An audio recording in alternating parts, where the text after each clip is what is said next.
nitwa IGIRANEZA Yves. Ndakeka nta muntu utanzi. Hari umuntu utanzi ngagire gutya. Wumvise izina ryanjye bwa mbere? Ndakeka ntawe. Banje kubashimira mwese. Abanye ba mbere nyine nabonye bari barimo bavugaga miliyoni zingana bari guseka batabizi, ariko we nk'umurida ukwiriye kubuza impamvu tukuvuga ibintu by'amamiliyoni kugira ngo twiyaturiyeho amamiliyoni menshi. Bitewe nuko iyi business no kugira ngo tuzagira iterambere papa sine ebyiri, ubuzima bwiza ndetse n'amafaranga. Siko twigisha. Rero kwiyaturaho mu bantu bazi n'ijambo ry'Imana, ibyo twiyaturaho kenshi nibyo bitubaho. Sibyo, we are the product of our thoughts, cyangwa se ibyo tuvuga amagambo yacu nizo produit twibonaho inyuma. Wowe icyo uri cyo ni cya kindi wahoze kera wiyaturaho. Icyo rero wakwiyaturaho kano kanya wazaba uri cyo ejo hazaza. Nge niyatuyeho ngo ndi umumiliyoneri ntaragira n'ijana kuri konti muri kampani, ukajya tubwira mu gitondo ngo tuvuge ngo I am a millionaire, extra billionaire. Still ntabwo ndaho extra billionaire, ariko I'm going for it. Sibyo? So rero twiyaturaho ikintu nyabuneka ujye ubikora bibe umuco wa buri munsi. Navuga ngo twifurize umuntu amamiliyoni, already bano barayafite, namwe murayafite, ariko noneho niyo waba ugitangira business bakakubwira ati vuga kuri umumiliyoni, bivuga nyine ubifiringa nubwo yawe miliyoni itarageraho, kuko uri kugira ngo ejo uzaburiwe byanyabyo. Sibyo?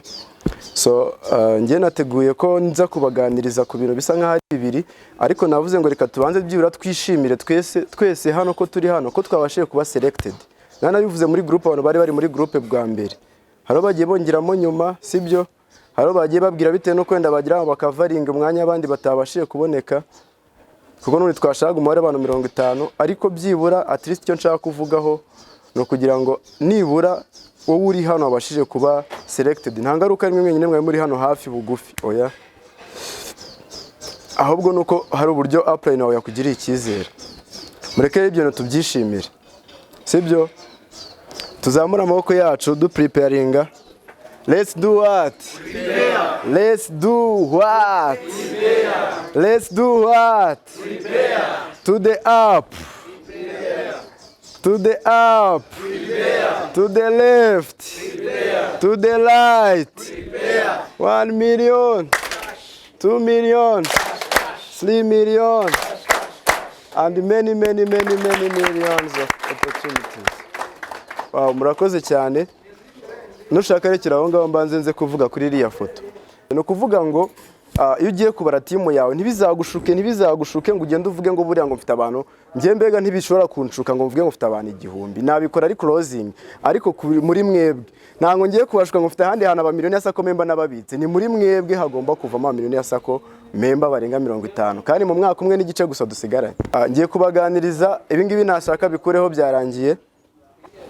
Byaro kugira ngo mbereke ibyo fayda yababwiraga kuri vision of team. Nawe ukeneye gucreating a vision of your team. Ese nihe vision ugiye gucreating a team yawe izazamukiramo? Iyi nanga ariyo dream board yanyu, ngira ngo dream board yanyu murayizi. Abenshi nawe simuyizi, abazi dream board yanyu nibazamure turebe. Iriya nanga ari dream board, ni goals nibura z'imyaka mike y'itanu. Dream board yo ni ngari cyane murabizi. Sibyo? Ariko byibura mu myaka mike itanu yo uzagera kuki? Ese mu mwaka umwe uzagera kuki? Iyi ngiyi ni intego zanjye z'umwaka. Harimo kugira personal office, already murayizi. Harimo kugira fast car, ni mu kwa 8 nzayigura. Property no gukomeza kugura ibibanza n'ibiki. Miliyoni ya sako member narayachivinze. Kugira global ambassador, I'm going for it. Traveling iyo actually nka bonus. Naravuze ngo nimbasha kuba narabashije kugura imodoka nkagura inzu mu mwaka umwe uyu turimo, finally mu mpera z'umwaka nshobora kuzihemba trip. Nkavuga reka ngiye kwenjoyinga. Warakoreye miliyoni 50 ugakuramo miliyoni 5 ukazirya, wabuhemutse? Ntabwo wabuhemutse. So dukomeje, next slide. Wajya kuri first year. Ngiye kubereka byibura bukuyemo hano. Tujye kuri first year, my first year. Jinze ariko ndabizi neza ko mpamanya n'umutima wanjye ko mwese ntanga ariko mukurikirana training neza. Hari abayikurikirana voice note ya mbere, ya kabiri hakaba hajemo aka message ko umuntu kwandikiye kwe tujya kwirukanka ureba message. Tayari ukaza kugaruka ushimira ngo thank you so much Apple for the powerful training. Kandi ntango wigeze ugira gute ukurikirana training yose. So niyo mpamvu navuze ati byibura by'umwihariko mu mwiherero twagiranye. Reka basi nongere ngira ikintu mbasharinga kubw'urukundo mbakunda. muri kunyumva neza kuko wa wundi uri munsi yawe ntango yabashije gutumirwa ubwo ntiyabashije kugirirwa ayo mahirwe we no kuvuga ngo iyo filime yizinze biba byizinze ni nkuko utasubiza inyuma radio ngo subiramo numve biba byarangiye ariko ugize amahirwe yuko radio igusubiriyemo cya radio cya professionals kigusubiriyemo ariko actually cyo nashaka kubereka my first year turi abantu bakiri muri first year abantu bakiri mu mwaka wa mbere wa business hari abantu benshi bari kubonekamo hano bari mu mwaka wa mbere actually mu mwaka wa mbere ushobora kuba ntango twabona umwanya mwese tubahereza umwanya ariko mwongere muzamure tuvuge turebe gatoya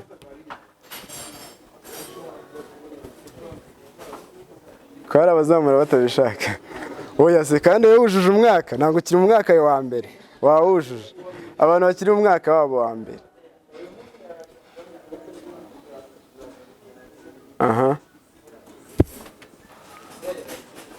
hano mu bantu mbonye barimo barakitinga neza tubara guhereza umwanya kamereza umwanya wenda Benjamin mereza umwanya wenda tuvuge Eric mereza umwanya Mutipe Michel batubwira amafaranga menshi bigeze bakubikuza mu kwezi nimba ujye ubikarikira ntugiye kutubwira ngo gutya na gutya tubwire exactly umubare kandi ntugire isoni amafaranga menshi bigeze wabikuza mu kwezi haguruka ubitubwira. Wow, congratulations kuri ya musaza. Eri haguruka utubwire.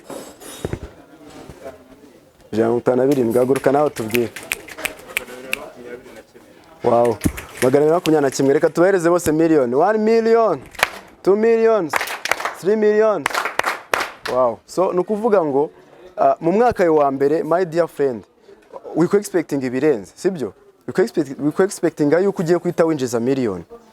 Kubera yuko ntago bakinyigisha nge banyigisha one year scenario simujya mwumva aho badita bakwereka one year scenario nzinjiza babiri nabo binjiza abandi umwaka uzajya kurangira ndi mu bantu bakoreye miliyoni tuvuge 83 siko babyigisha cyangwa 100 rimwe na rimwe twe n'ukuntu umuntu yabikarika harita bikwereka uburyo ki business bahita winjiza miliyoni nk'ijana mu mwaka umwe ariko actually baravuga ngo the great things takes time nyine ibintu bikomeye by'agaciro bifata igihe great things take time nimba muri kubyumva sinzi nimba muri kubyumva nimba uzi ko ushaka ibintu bikomeye wikumva ko ugiye kuza mu gitondo kahita ubigeraho ikintu kimwe cyonyine warota bugacya wakigezeho njya ngunda kubivuga abantu tukiziranyeho ni bande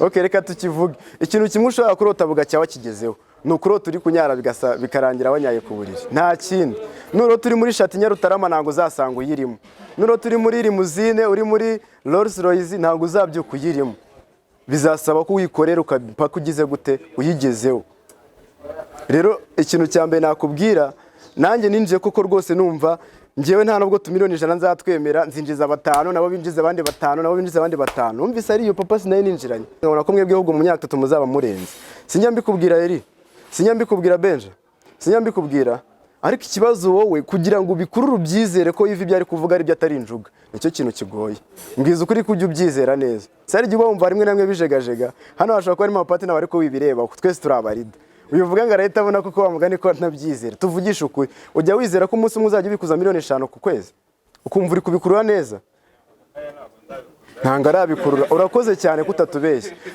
n'ababeshye namwe muri hano tutagiye tubaza buri mwe wese harye mwumva mutabikurura neza sibyo ariko nanjye uri gushobora kuzinjiza wenda imbere muraza kubona slide cyase musanga muzizi nanjye umunsi umwe nari meze nkande ndi munsi ndetse yande y'uyu nguyu uri gukorera 250 kuko ngirumva njya kureba kano ga screenshot ubwo nashatse aho nagerageje gutwika ninde aho ninjije menshi mu mwaka wanjye wa mbere niho nahise nkurura ndavuga ati reka nkazane njye gutwika uburyo nanjye natwikaga mu mwaka wanjye wa mbere sibyumvikana se ngaho ni mu ndebero uburyo natwikaga wowe rero bisobanuye ngo ushaka wana dreaminga ko mu myaka 3 n'igice uzaba uri kwinjiza miliyoni 10 ku kwezi icyo ugomba kumenya cyo ntango uzabidreaminga gusa sibyo kuko nukomeza ukabidreaminga ariko ntiwongereho action plan success plan ngo urebe n'ibiki binsaba kugira ngo nzabigereho utangire ugishyire mu bikorwa bizarangira izo dreams zawe zibaye just wishes ibyifuzo niko nabyita zawe umeze nk'umuntu wifuje gusa ariko ntango uzaba wara dreaminze ngo uhite ukora icyo dreams zawe zigusaba gukora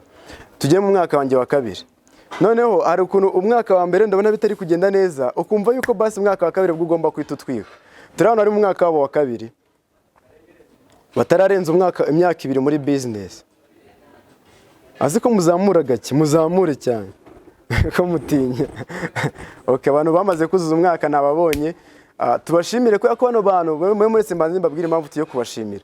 Business ko hari abantu benshi ndabizi hano abantu bafite gihamya cy'abantu batangiranye uyu munsi bamaze kugira gute kuva muri business bacitse intege burundu uti business twabonye ari amabuye ntago twakwishoborera. Sibyo? Ariko bano bantu barapazistinze, still baracyari mu bikorwa, still baracyaba selected mu bantu bafitiwe icyizere yuko bakwattendinga meeting. Bisobanura ngo bano bantu barakomeye, sibyo rata? Tubahereza ama millions, let's do what? Let's do what? 1 million, 3 million. Wow. So ikintu cya mbere nashaka kubabwira ngiye mu mwaka wanjye wa kabiri action natangiye mu mpera za 2018. Ntangira kubara umwaka wanjye wa mbere ko bya 2019. Si muri kubyumva? 2019 nayikoze yose actually ndimo nayifatanya n'amasomo. Njye mabwira story yanjye ko nabanje gukora business ndi kwiga muri kaminuza. Sibyo? Rero niyo mpamvu wenda n'umusaruro navuga ko utari great. Nubwo nta mpamvu yo kumakinga excuse ko ari abanyeshuri bandi ba making great things. Sibyo se?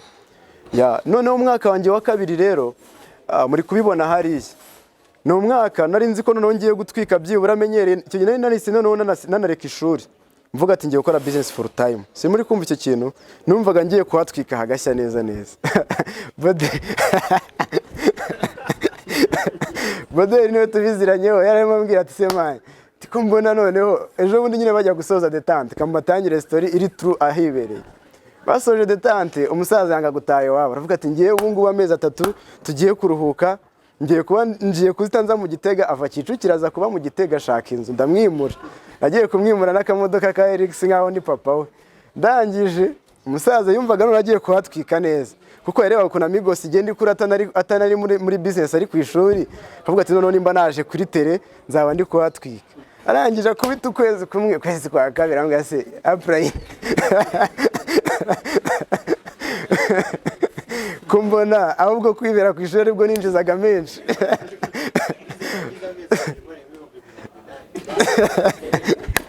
So birumvikana cyane sibyo? So business rero actually as a real business rero yose there is an ups and down. Hari igihe biboominga hari igihe bigomba kujya hasi. Ako kantu uzagahora ni mu mutwe wawe. There is always an ups and down in the business. Buri gihe muri business agomba kubonekamo umusaruro wa boominzi ikindi gihe ukajya hasi. Sibyo? Nanjye umunsi nakoreye miliyoni 5. Yego uyu munsi ndango nahita settinga miliyoni 5 ko nabonye ko bishoboka. Umunsi nshobora gusettinga miliyoni 10 miliyoni 8. Nkareba icyo binsaba kugira ngo nziharanire. Ariko biranashoboka ko ahubwo nakoreye miliyoni 5 butanga korera miliyoni 2. Ntibizana gutungura. There is an ups and down muri business. Simubizi? Ariko ikintu cya mbere ni gute wo managing situation ugezemo. Ese tuvuga tubwo biranze cyangwa tuvuga toke kano nagakombe gato ngezemo ariko hirya ngiye kugera ku kikundi musozi w'amafaranga. Ibaze rero kwitiza utageze kuri uwo musozi. Kuko umaze kumva ko deja hari inzira imeze gutya. Deja ugeze mu gakombe gato kakwibagije ko imbere hari undi musozi w'amafaranga. Ibaze nimba uyu munsi nshaka kutankorera miliyoni 2 ubwo narimvuye kuri 5 ariko mu kundi kwezi ngakora miliyoni 10 cyarimwe. Ese simba kavarinze na cyagihombo cyagiye. Ndaza kubereka total y'akantu mushobora gukora calculatrice. Si muri kubona amafaranga nakore mu mwaka wa kabiri. Mu mezi 5 nabikuja ngahe 250. Janti nubwo atari hano ariko faida no muhamye. Mu mwaka wanje wa kabiri nibwo ba faida ba joininze business. Sibyo fayi. Mu joininga simwaje mu rugo tukabana. Kuko mwese nge navuze ko ari abarida zo bazanye mari mushyashya akaza kuba ari bukumve bisekeje cyangwa bibabaje nakazi kawe ngenda bivuga nk'ubwira abarida. Sibyo? Abantu numva ko nshaka guformamo abarida namwe mukazagera kubyongezeho. Mu mwaka wanje wa kabiri nibwo nakoreye amafaranga 250 mu mezi 5 tagira ngo ni mu kwezi kumwe. Muri kwibona kari mu mezi 5. Sibyo? Hari igihe Airways nabikuzaga n'ibihumbi 5. Filibert we yarabirebye aravuga ati April tishaturire ntwari ndakura. Ubundi bajyaga banzana nk'utu excuse ya April ndi kubona ngo bimeze nabi. Nyine nkabareba nkavuga ati ntacyo nimba njyaro two mfite reka mbafashe. Ariko nyine ubwo none wese abona ukuri aravuga ati April burya nigiye rimwe nayakwakaga ukanyihorera wabaga ufite shingiro ko nawe ndi kubona ko ari igihe waciye muri haso za danje. Pesi nzimba namwe abandi babitekereje. Ariko wenda ari nk'abantu bajyaga baza rimwe bakambwira nk'udu problem afite ashaka kudufaranga rimwe na rimwe nkaguha makeya kuyunsabye ko nango wansaba 50 ngo nyaguhe yose niyo nabanyafite ubwo nkwereza wenda 20 cyangwa 10. Sibyo? Ko nanga ibyifuzo byawe byose nge nabikemura sindi Imana. Ariko noneho tuvuge ushobora no kuyanyaka yose sinda nayabone ko nanjye ntago murana amafaranga. Sibyo?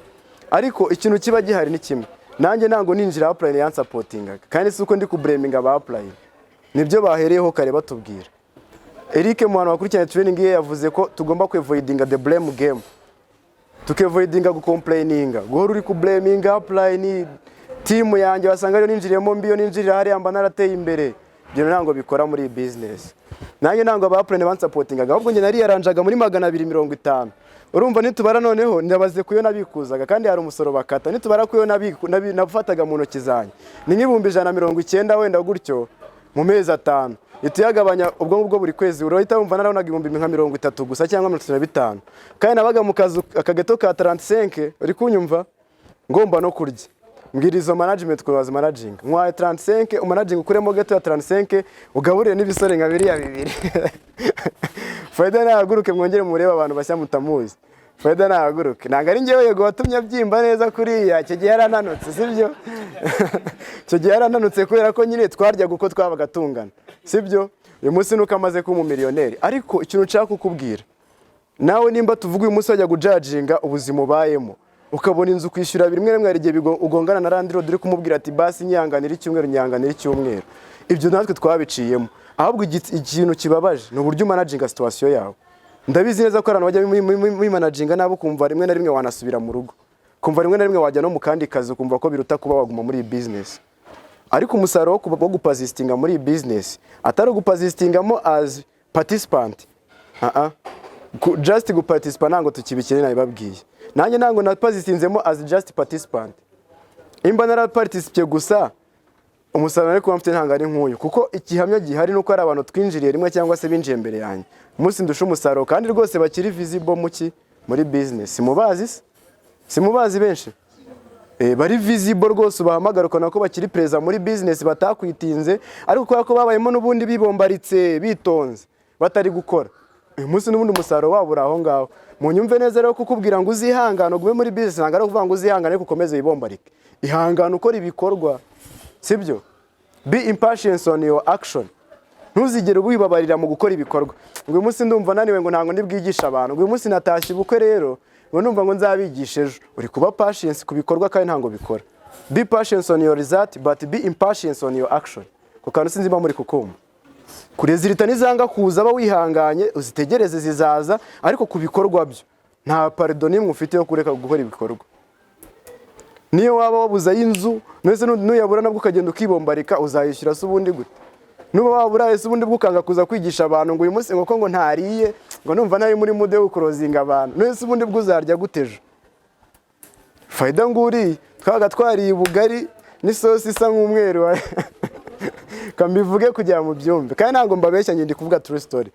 Twayendaga tugafata ubugari wagira imana ufite nk'ijana ryo kugura ubunyobwa ukahita ubugura ubwo wenda ufite nk'agapipiri k'ubuto ngaho waguze ukahita ukoroga bisa nk'akawunga ubundi ukajya ufata. Ariko sinzi impamvu mudaseka wenda mwebwe mwinjiye neza ariko nge mba ndi kubitekereza nabikurura nkumva naho nari amabuye. Sinari amabuye rata. Faida yari amabuye kuba yarakomeje kunyizera we na Jean tukabana muri ubwo buzima ariko uyu munsi tukaba twarateye imbere. Mureke mumfashe tubashimire. 1 million 2 million. So ibyo mbabwira nge ni true story. So hano hari grand frère ni bro wanjye murabizi. Yari ari Kabeza nge ndi mu Gitega. Nahaguruka kabibabwira mu byemere. Ntango nigeze muhamagara telefone mubwira ngo byanze. Nta nzu yigeze mfasha kwishyura, ntango yigeze mfasha kuma igihumbi ngo naburaye. Narizirikaga nkamenya ngo byanga bikuna nimba byanze ntango solution ari kuri grand frère nubwo ari kuri mama. Yego iyo mbatakira bari kumfasha, yego iyo ntaha mu rugo bari kunyakira. Ariko kugira ngo nzabondiwe it's up to me. Nawe kukane yaba wakagiraga mu mutwe wawe. Kugira ngo uzabe ushaka kuzabawe. Ntango bireba grand frère, ntango bireba kuko rega grand frère wanagira inzozi zimuruta. Zigomba kuzaba urenze we ariwe. Rero nukomeza kurebera kuri grand frère ubwo uzacivinga ibiri munsi ya grand frère cyangwa achivinga nk'ibye gusa. Hako nimba ushaka kureba extra ibintu biri kure y'ibya grand frère y'ibya mama n'ibyande. Ukeneye no kuba out of grand frère, out of mami, ukavuga ati se ngewe nkanjye haso zanjye ni gute ngomba kuzicama ariko nkazabo nshaka kuzaba. Sibyo? Uyu munsi grand frère yanamwaka amafaranga nta kibazo. Kuko nshakaga proti ka 3,000,000 nkaba ndi kuburaho 500,000 abizi ko nyakorera mu minsi 2 nta ya mwaka ejo nkahita nyamusubiza. Chana kumuga ati ni connexion zanze ejo zaba zakunze kuri system akaba yayisajyaho ejo nkahita nyabikuza nkayamuhereza. Ariko icyo gihe impamvu nabyanga no kujya bitankira muri comfort.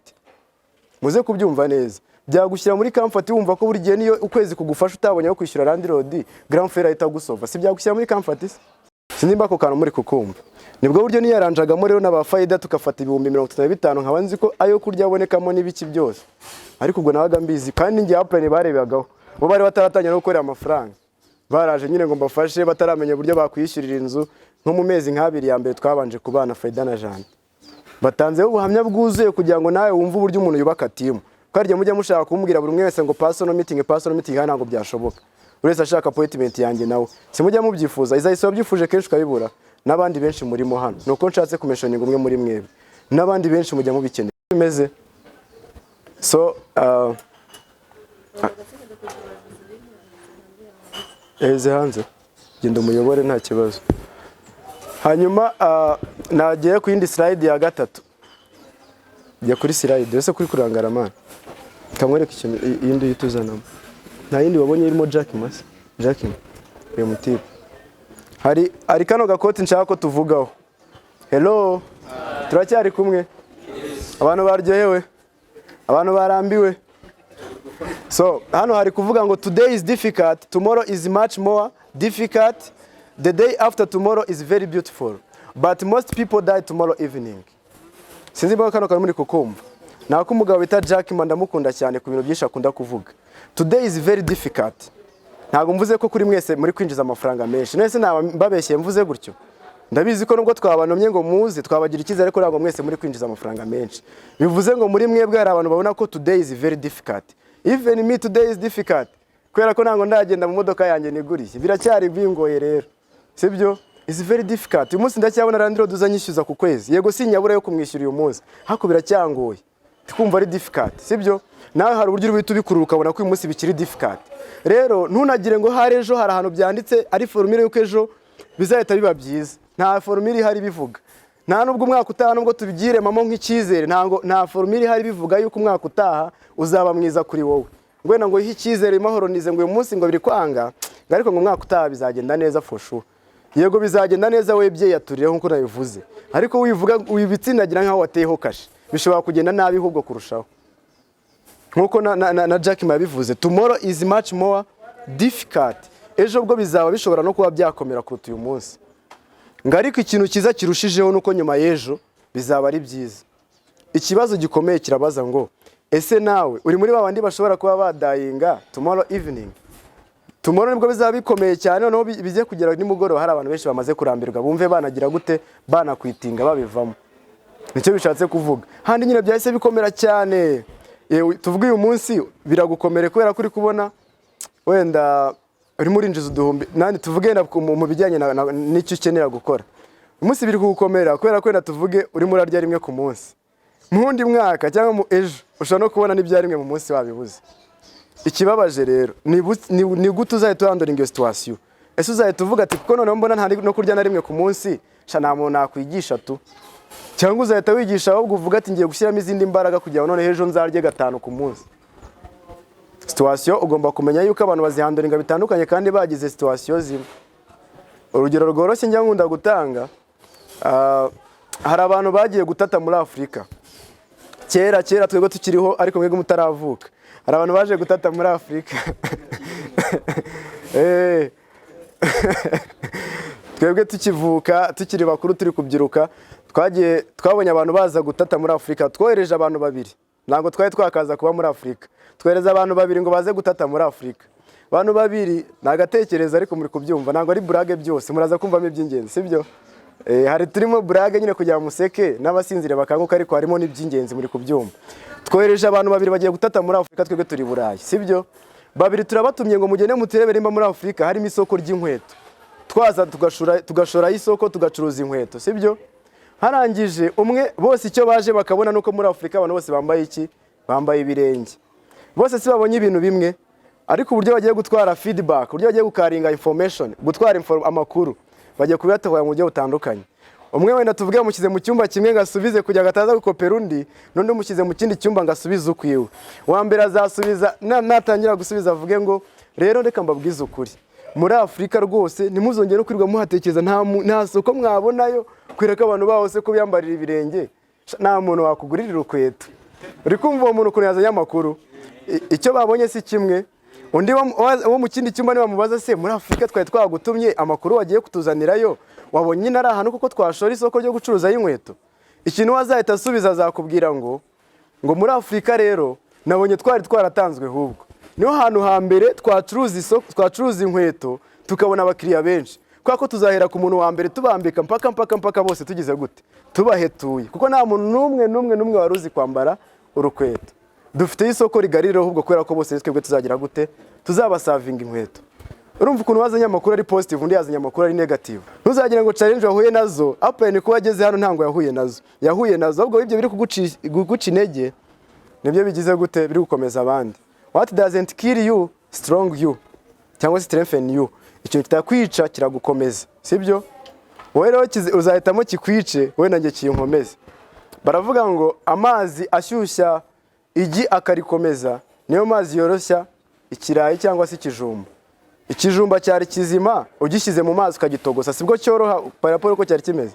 Igi ukuntu waryigengeseraga ngo rirameneka rikiri ribisi iyo waritogosheje ryahiye sibwo riba rikomeye byibura utakirifitiye ubwoba. Ariko wibuke ko amazi yatogosheje ryagi akaba yarikomeza niyo mazi yoroheje ikijumba. Urahitamo nimba ugiye kuba ikijumba cyangwa ugiye kuba igi. Imbeje urugura n'aga challenge gatoya ukahita wumva wakwitinga. My dear friend, urimo urahitamo kuba ikijumba ariko no muri challenge zakugezeho nanga ari we wenyine, nanjye zangezeho, n'uriya zamugezeho, icyo yakoze we nuko yemeza ikamukomeza aho kugira ngo zimwice. Ikiro mwacyumvise umunsi nubwo bikomeye ntango nge nkwijeje sindi Imana iguhanurira ntabwo ndi umuhanuzi wo kuguhanurira ngo 100% ngo ejo bizagenda neza. Harimo abantu ejo bundi muzaba mwarateye imbere cyane, harimo abantu mu kwezi kuri imbere muzatera imbere cyane, ariko n'abantu bizabanza bikongera bikanga kuko turi kuvuga n'abantu bakiri mu mwaka wabo wa mbere. Harimo abantu uyu munsi muri kubona bikomeye ariko arabo muzabona ejo ariko byanabakomereye kurushaho. Gusa icyizere nabahereza nuko hirya y'ejo azaba ari byiza. Hirya y'ejo ntango nzi ngo ni kuwa umunsi turi kuwa gatatu, ntango mvuze hirya y'ejo kari kuwa gatandatu. Hirya y'ejo bishobora no kuzaba 2025, hirya y'ejo bishobora kuzaba 2030. Igihe cyose wagumye muri business uri serious uri gukora ibikorwa utabihagaritse utabaye patience ku bikorwa ahubwo abaye patience basi kuri result, ntango byagera 2025 byibura reka bariho tuvuga kujya ntashyira kera cyane. Ntango byagera 2025 ukiri ukumeze, kuko nanjye ubwo ndi kubahereza nibura interval y'imyaka 3 niyo maze muri business ndi kubona uburyo meze nuko nari meze nkabona ko hari imitandukaniro. Mwani magambo ndi kwabwira no ntango ari igipindi nta nubwo ari motivation ndi kubatera, ni true story. Nimba narabishoboye kubona ko uyu munsi ntandukanye no nari ndiwe mu myaka ishize bisobanuye ngo nawe nabikwizeza noneho kandi nkandi kukubwiza ukuri nta mabeshya arimo. Ariko ntango nkwijeje ko ejo mu gitondo nubwo mbizi ko ari abantu mu mwaka wa mbere ahita batwika. Urugero Danamaze mu mwaka umwe ari kwinjiza miliyoni 2 cyangwa se ntango hajya munsi ya miliyoni. Urugero Cesarine yaguze ikibanza nge narakiguze maze imyaka 3 kandi n'umukobwa. Ibyo ndabizi byanakwera motivation mba utaramara mu mwaka. Hako nge nango ngiye kutambashura mubwire ngo ko Cesarine yakiguze ngo nawe mu mwaka umwe urahita ukigura. Wasanga n'imyaka 2 zashira utakiguze. Icyizere naguhereza nuko 2025 nubo warakomeje kuba umukozi wa nyawo uzaba utakibayeho nko kubayeho. Ikirenze kuri ibyo nta n'umuntu uzababayeho nkawe wakoze ibintu bisanzwe. Utagira ngo wenda wanahunga hariya hanze wajya mu kandi kazi ukazabayeho neza kurusha umuntu wakoze ibikorwa ari serious kano kanya. Ntango bishoboka. Uko nge mu bantu bose twiganye muri kaminuza nta numwe dufite ubushobozi bungana. Nabiyemeraga ngo bafite iwabo bakize. Uyu munsi wa none ushobora no gusanga iwabo bavugaga bakize papa yiwe murusha amafaranga yinjiza. Yari yemeraga ngo twebwe iwacu barakize ko papa yinjiza miliyoni ku kwezi, ni manager w'akabanke ko mu cyaro akumva yatwitse. Ariko uyu munsi kaba usanga yego ku by'imitungo bitewe n'igihe ahereye akora abandusha, sibyo? Ariko turebye amafaranga ndi kwinjiza nge n'icyerekezo mfite mu myaka 5 iri imbere nta hantu yakoraho. Sibiri kumvikana. Rero ikintu nababwira mureke tube serious nibwo tuzashobora iyi business. Ugire vision y'imyaka itari munsi y'5 nibwo uzabishobora. Reka bereke nibura indi slide mwaka wanjye wa gatatu byatangiye kugenda neza. Natangiye kwinjiza amafaranga ari hejuru ya miliyoni noneho ku kwezi. Ubwo nijye maze mu myaka 2 n'amezi nibura natangiye kwinjiza ari mu mwaka wa 4. Soma hano ndetse Sadia my third year in the business. Honi hahandi wenda abinjiye mu kwake namwagendaga mubibona nige nabikuzaga na miliyoni n'igice mu minsi 15 ubwo n'ibihumbi 100 buri kwezi. Ariko hose nashatse kubereka ko no guhera mu kwa gatatu mu kwa 4 ubwo natangiye kubona ko ubuzima bumeze neza miliyoni mu kwezi nyinjiza. Sibyo byagiye kugera mu kwa 9 nshobora kwinjiza miliyoni 2 miliyoni 3 wenda gutyo. Ariko bitaraba nabyo nyine constant nyine mbona rimwe na rimwe ariko mbona atwitse ariko rimwe na rimwe si byongere kubaho. ariko uyu munsi mu mwaka wanjye wa kane leta wihutisha hariya babibonye si muri kubibona none natangiye no kujya mbikuza 250 atari kubikuza 500 si muri kubibona tureba abantu babashije kubikuza amafaranga agereyeho icyarimwe bakabikuriza icyarimwe 300 hano ndabizi ko turi babari ntimubeshye yego nyine yagiye hararenga ariko tuvugana mwafashe 300 icyarimwe mwayarekeye kuri DTC mukabikuza icyarimwe muzamure ataruvuga ngo wabikuje 100 ejo wongera ubikuza 75 ngo byose bitayagije mu kwezi yego 300 ararenga ahubwo nshaka umuntu ushaka kubikuriza rimwe icyarimwe 300 turebo bazamure aha simureba ko ari imbarwa sinabivuze kandi ntango bisobanuye ko abandi mwebwe mutayinjiza ndabizi mwarayarengeje 300 mwese abatumye hano mwarayarengeje abenshi sibyo ariko ikintu navuga hariya mwabonye ko mwaka gatatu nibwo natangiye nibura ku breaking utwo turi code nanjye mu gihe hano mwebwe nabonye ko abenshi ari mu mwaka wanyu wa mbere sinababwiye ko murenze ariko nimwigira nabi hari abanye baje bagatwika bakahita bafeiringa nimwigira nabi tuzanabibagirwa burundu biba bisaba kugira ngo ube serious bajya bavuga ngo intore ngo n'umurinzi w'ibyo yagezeho simubizi nta cyabisenye igize gute ireba nimba mutaranatendeza itorero ndimo ndabakopeza ngewe nari intore yo kumukonda so hano bari kuvuga rero ngo my fourth year in the business mwaka wanjye wa kane muri business ni muri uyu mwaka turimo of course ntago ndawuzuza ariko natangiye umwaka wanjye wa kane urugendo rw'umwaka wanjye wa kane ko mazemo imyaka 3 n'amezi angahe nabibabwiye nibura bwo mbasha kuba nabikuza miliyoni enye kuri konti imwe kandi mfite konti 15 izindi konti ntango zimaximiza yego kubura ari amafaranga kuri rugero ariko naho ntango habura ka M ntango habura ka miliyoni kamwe biteranyije so ikintu kimwe nababwira rero even gucuruza product bivamo amafaranga murabizi mbega kuba nakwinjiza miliyoni 5 uyu munsi birashoboka sibyo ariko impamvu mbabwira ko atari amafaranga mbereye kugira ngo mwege mugitangira munamenye uburyo mwa strategy uburyo ari amafaranga atambereye mu myaka 3 nuko ikimbabaza ari ukava kuri konti imwe ibaze iyo mba nashyizemo konti zose hakiri kare uyu munsi ngamvuga ati nibura konti zanjye nka 7 zose zimakinga 4 millions ku kwezi babaza amafaranga mba ndi kubikuza hejuru ya miliyoni 20 buri kwezi rero ndi kubiremba numva nanjye ubwanjye ari amafaranga agize gute ari udufaranga duke reba konti 15 mfitemo reba uyu munsi mbaye serious nkazubaka imyaka 3 yindi nibura iri imbere ninshaka mvuge 5 wenda ko zo nzaba ndi kuzubaka ari nyinshi iriya nandi mu ndubaka konti imwe tuvuge nishaka ibi imyaka 5 kuva aka kanya ariko nkavuga ati nshaka ko buri konti none nzajya mbona n'ubundi iri kumakinga miliyoni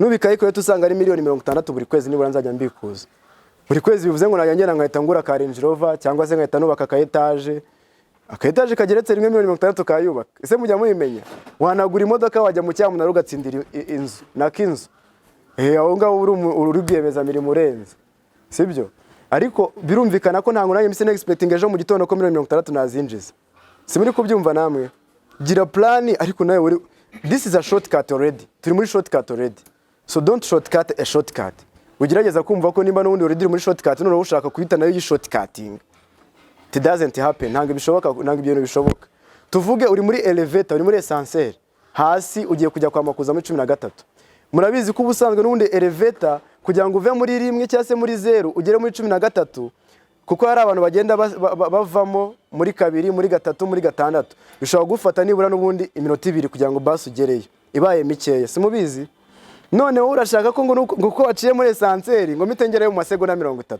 it doesn't happen ntango bishoboka yego hano waje muri kariya izagufasha kugera ku birori kuzageraho mu myaka 5 mu myaka 50 plito ukabigeraho nko mu myaka 5 sinimba munyumvise waje muri kariya ishobora kugufasha kuba wakwachivinga ibintu kuzasabwa kugeraho mu myaka 50 mu buzima busanzwe hano ukababigeraho mu myaka 5 ariko nabwo nango bishatse kuvuga ngo ya myaka 5 ayute uyigira ubusa ubigereho mu myaka 2 ubigereho mu mwaka umwe ntango byagushobokera byakugora pe nese ubutuvugana ngo mbabwira mushaka kuzajya mu myaka 3 wenda nge n'igice mubigezeho ariko nkubeshye ugitangira bro nkubeshye ngo urahita ugira konti 15 nk'izo mfite ngo urahita uba gold executive ngo urahita ugira timu y'abantu barenga 1,100 umwaka umwe ntango byashoboka it doesn't happen already ni shortcut turimo ariko nabwo ihangane bigufata iminsi bigufata imyaka kugira ngo ugire ku kintu runaka none ushaka kugeraho uyu munsi ko muri system yanjye muri professionals ashobora no kwinjira code 50 ku munsi ariko se mite nkubwira ngo leta bikubaho kano kanya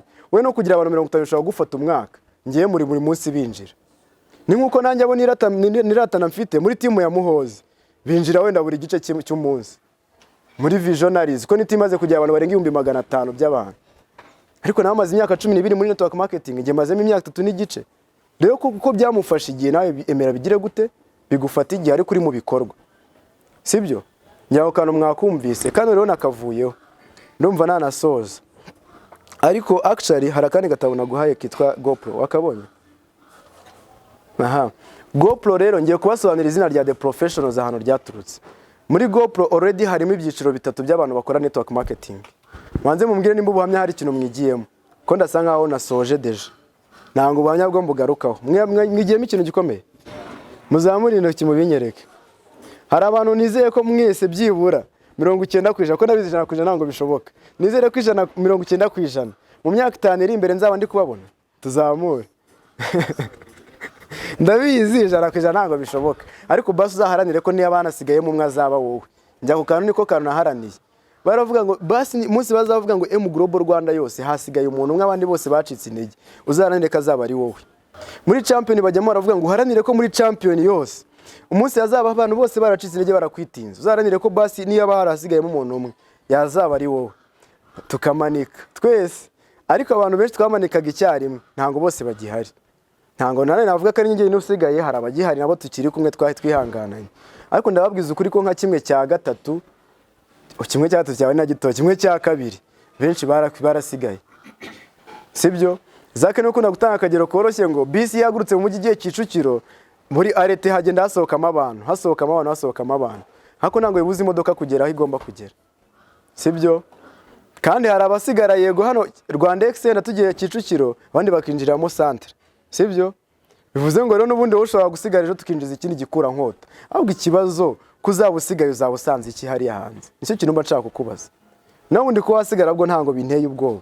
Ahubwo kuzabusigaye ejo tukazahura uri mu buzima butari bwiza. Wenda undi wakomeje hari ubuzima bwiza arimo bizaba bigufashije iki? Hari abantu bansize muri business ndi kwinjiza ya 250 mu mezi 5 we akagenda bahise bamubwira ati ndagusinyira contrat uyinjize buri kwezi. Icyo gihe si yaratwitse kundusha. Ariko igisekeje uyu munsi contract salary ntanga igikura aracyari kuri 250 mugenge 250 nyinjiza ku munsi every single day. Ntango navuga ngo ni every ngo ni permanent kuko ku cyumweru ntango turegisteringa sometime cyetse yo zabaye nyinshi nanga ko bamfrashinga bakazishyiramo ku cyumweru. Ibyo byo bijya bibaho hako nanga ari buri gihe singiye kubabeshya hako byibura most of days anigena 250 ngira gute nyarenza mu gihe wundi sira aracyategereza 250 ariko ku tariki za nyuma z'ukwezi zigize gute zi breakings. Muri kumva ukuntu bitandukanye. Uyu munsi rero nushaka uri gukorera igihumbi bigutwaye ukwezi ntago mbyitayeho. Nushaka gukorera igihumbi mu mezi 5 ariko nimba uri gukora ibikorwa byibura gira believe wumve ko ikiza kibirimo nuko ari umunsi runaka uzari kubona profit ikahita coveringa cyagiye cyose. Nirengagije zamukujya hano ari chapter 2 hano handitse ngo chapter 2. Reka mbabwira akantu gato ya kuri byandi byabanje. Umuntu ufite calculatrice bagira abantu bahereza amatelefone manene nara yabatsa bari imbere nka babiri baducalculate ngire mbabwira akantu. Ndi guhembwa udufaranga duke kampani yarongeye basi kabimpembera mu bundi buryo. Ni ukuri uri bufate toto y'amafaranga maze gukorera ukagabanya n'amezi maze muri business. Bikore wowe ufite calculatrice rero ahita umbwira amafaranga ubwo naba nkorera buri kwezi byibura kandi ntarigeze nsiba na rimwe guhembwa mu kwezi. Wikuri gushyiraho uduhumbi fata miliyoni 21 gusa ugabanya amezi ubwo imyaka 3 n'amezi angaye 36 teranya ha amezi 5 ubwo ni 41. Si byoroshye ntago mwiza imibare. Basomere cyane ko singiri kubwira nge ndabizi. Buri kwezi ni 520. Sama franga meza. Ubu hano muri mwebwe abantu batari gukorera 100 n'uduhumbi muri business kata wumva ko already warahombye warahiye. Hari umunsi business zagupayinga back na ya mezi yagize gute utigeze winjirizamo amafaranga kandi guhemba amafaranga ari great. Ubu nubwo naberekaga udufaranga nakoreraga mu mezi anga ariko bisobanuye ngo maze imyaka 3 n'amezi ndi kuri salary y'amafaranga arenze 500.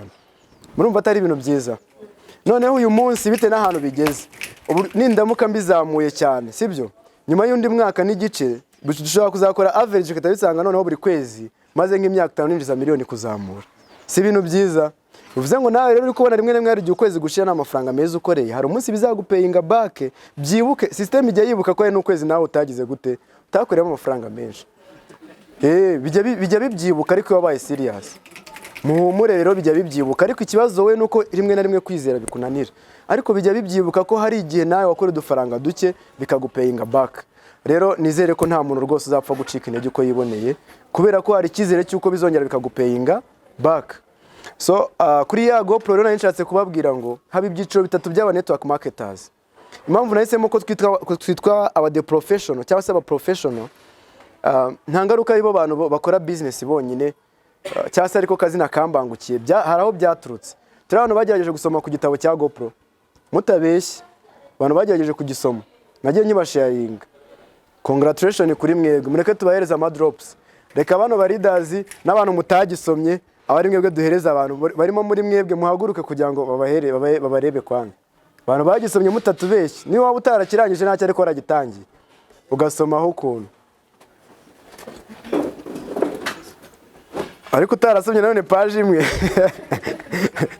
Aha, aba leaders hano n'abandi bantu mutasomye, mwebwe mugiye kwifata neza gutya mbese nk'aba boss, sibyo? None abandi muzamura amaboko tubahereza ama millions. Let's do what? Aba leaders hano namwe mugiye kubahereza ama millions, kuko none barakomeye, sibyo? Hano nibo bantu ndi kubona ahubwo dufitanye urugendo, ko mwebwe mudasoma sinzi ibyo mukora mu bikora, nima mubirota, nima mubyimagina. Dukeneye gukora ibintu turimo tuviva tubyumva, sibyo? Pani ibintu nyine gutyo gusa byo mu Kigali. So let's do what? Let's do what? Let's do what? The higher the hands. Yavuze the higher the hands the more money. Uko uzamura amaboko cyane urimo urahamagara amafaranga menshi. The higher the hands, the higher the hands, the more money. Ubwo yavuze the more money, the higher the hands. The more money, the higher the hands. 1 million, 2 million, and 3 million. Wow, izo ni millions tubahaye. Nukuri mugiye musoma, ushaka kudasoma ibitabo byinshi, nanjye ntango ndi umuntu mwiza mu gusoma cyane, kuko minano mbihaye umwanya gusa sinkora ibikorwa, ntango DTC yabona ko wasomye igitabo. Impamvu ya mbere umuntu asoma no kugira ngo abeho mu buzima azi, asanzwe afite experience yabo, kuko wenda icyerekezo uri gushaka kuganamo hari undi wagiciyemo yandika ubwo buzima uburyo yabwitwaye, yandika experience yagize mu rugendo rwe. Rero we bitumuca mu bintu wumva ubizi. Tuvuge GoPro, ubundi niyo umuntu bita Eric Wall. Eric Wall amaze imyaka 32 ari muri iyi kariyeri, yayitangiye muri 88. Can you imagine? Hano abenshi muri mwebwe mwari mutaranavuka nibwo yatangiye kariyeri ya network marketing. Rero nyuma yaje ku breaking record nyinshi, aza no kubasha kugira gute kwandika kino gitabo cyitwa GoPro. No kuvuga ngo yaje cyanditse avuga cyane ku mateka y'uburyo network marketing ye byamugendekeye. None nimba utari gusoma ngo wigire ku muntu uburyo yabigenje n'uburyo yitwaye, niyo mpamvu uri kuzana utuntu twinshi kuri appline. Reka mbafashe gusoma akantu gato mbakundishe gusoma GoPro. Ndahita nsoza ariko kantu ngiye gusorezaho. Mumbabarire mu nkurikirane. Selection rwose. Ahari aranditse ngo if you are going to be involved in network marketing, decide to be a professional. Decide to GoPro. Hello? So haravuga ngo there are 3 categories of people in network marketing. I have seen all of them and I have been all of them. They are posers, amateurs and the professionals. Hari ibyiciro bitatu by'aba network marketers. Ngo byose nabashije kugira gute kubibonaho, ndetse byose nabashije kuba byo. Hari aba posers, hari aba amateurs ndetse hakaba n'aba professionals. So tugiye kureba muri ibyo byiciro tubinyuramo gato, uze kureba icyiciro rukirimo. Nubwo twaguselectionye nk'umu leaders, nubwo turi muri team y'aba the professionals, I know and I'm sure ko twese hano ntango turana baba the professionals, nanjye nivuzemo. Ariko byiro akaba ari kumenya icyiciro urimo, kumva n'uburyo ukeneye kugisohokamo, hari ikindi ushaka gusatira. Icyiciro cy'aba posers bari kutubwira ngo the posers treat the business as a lottery ticket. Aba posers bafatiye business nk'umukino wa betting, wenda bagiye ku bettinga mukino w'amahirwe. Wasize nuko zipari tukabana twa bettinze tuzamure. Kandi dukora pari zimeze nk'umukandara ukazengurutsa, kavuga ati ni irya kabisa miliyoni ndaba nyiriye. Je nigeze ku bettinga ndya 60 na bingahe ndi muri secondaire mu wa gatanu. Nashoye 200 na bettinze. Nari ibyumweru 2. Kandi nta n'urukweto nasigaranye cyangwa ishati. Amafaranga nyine what comes easy come easy go, sibyo? Icyo nyine kije cyoroshye kinagenda byoroshye murabizi. Nahitaga nyira nsengera abantu nko kubita bitandukanye nk'icyayisha. Iyo umuntu afite amafaranga nyine ataramuvunnye nanga amenya no kuyajira, sibyo? Ariko uyu munsi nzigenzi kujera amafaranga witonde, tagira ngo bapfa no kunsabijana nkari guhagurutse. So the posers twamaze kubumva, abantu ba posers none banjira muri business bumva ari nk'umukino w'amahirwe yumva agiye gushora 200 hari ejo mu gitondo ahita abona kuri system yo hari 500 yo yaba ari betting ndakurahiye sibyo simuri kubyumva twasomye they are hoping a bit to hit it bit with a little effort as possible babumva baba believinga ko bagiye guhitinga ibintu bya danger nta mbaraga nyinshi bakoresha utubaraga duke bakabagiye kwikirira bitabagoye turi abantu batangiye business mumeze gutyo ndabizi ko nubwo mwarabivuyemo ariko benshi muri mwebwe ariko mwatangiye abantu batatangiye mumeze gutyo shaka muri kumbeshya mwese mwumvaga mwinjiye ahantu mugiye kuzakira byoroshye kubera ko niyo batwigisha niko bibyenda nimba urimo uranihagararaho nge niko nari imeze even n'uyu nguyu Eric wararaza kubisobanura nawe yabanje kuba byo amezi 3 yose reka dusome kano gapuye kanyuma kuko nango nshaka gukomeza biriya cyane ngo yose nyisome ariko soma kano kanyuma karavuga ngo within about 19 days I moved out of that category and I become a matter bisobanuye ngo nawe yabanje kuba umupoza ukinjira kuba waraje nawe believing ko ari nk'ahantu ugiye gukira bitakugoye ntanga ari ikosa hano tinabarida nushaka kuzamure nta mu prospect hano uri buguseke twinjiye twese twumva hari amafaranga tuye kujya tuyabona byoroshye sibyo sometimes tuje tubona niho bigize gute bimeze nk'amabuye birakomeye byatari ariko nyine tubonye yuko iriya mindset kumva ko hari ahantu ugiye gukira bitakugoye tugomba kuyisiga tukareba niba uryo twakwimuka mu kindi cyiciro ubwo nimba wari urimo hano wumvaga yuko ko nagiye mbonamo abantu bakiri bashyashya nimba wumvaga ko hano waje ari ahantu ugiye gukira bikoroheye nje nanyujijemo umukato rwose kandi n'igitabo kiranshyigikiye tagira ngo ni Yves wabivuze nabi simubibonye mu gitabo ntanga ari ahantu utegereje rero kuzubaka imodoka kuzagura inzu cyangwa ukagura imodoka bigize gute bikoroheye biragusaba nawe gushyiramo imbaraga zawe then amateri rero katurebe ko nameze atubwiye ngo amata focus on different things one of things dukomeze zamura hejuru yakomeje ngo kubirivingira mu mahirwe mwabibonye simubibonye sorry sanguzamuye gatoya tume kare akantu kanyuma kano kanyuma muri kukabona ngo I was really hoping to get lucky and sign the master distributor who was going to make me rich ngo numvaga ngiye noneho yageze muri kino cyiciro nyine cya amateri cyase n'umuntu winjira tuvuga atizerera mu mahirwe aramusondereye neza cyane ariko akaba yumva ko bamubwiye ngo hasabwa abantu babiri akumva kazinjiza ibintu bibiri by'ibimashini bikahita bimwubakira business kavuga ati nzinjiza buriya cya janti hano na cya faida hano tayari umva nzaba nkarangije nzahita nigira mu mazi ku mazi nge mba ndi kuryawe barimo barakorera aza gusa nirira so abo ni abamateri ngo aba belivinga yuko ashobora kuzinjiza abantu babiri baba master bazi gukora akazi bibikozi bibihashyi ubundi yarangiza bakazamugira umukire we yigaramiye which is also wrong expectation sibyo nuko expecting ibintu bisa nabi bimeze nabi bitari iby'aba professionnel ni by'abamateri nimba nawe ukibibirivinga gutyo wumva ko ntango ufite akazi kenshi ufite gusponsoringa babiri gusa bikaba bihagije umwe buryo ndi bumoso uzabasiga ari babiri uzasanga ari babiri ngaho nibereye ko nge narinze ngira timu y'abantu 50 still nyibona ari udutwe twiryamiyemo gusa nta muntu ndi kubona umuvinga ngo challenging mbone yinjije umuntu nta kintu namubwiye nta kintu ngiye nabikozeho nimba nawe urimo hano nta muntu ujya winjiza umuntu utabizi menya yuko utarubaka timu turabantu nibura bagerageje kubona hari umuntu winjije abantu bo batabizi batazi aho diro yakorewe akabona gusa umuntu bamwinjije turebe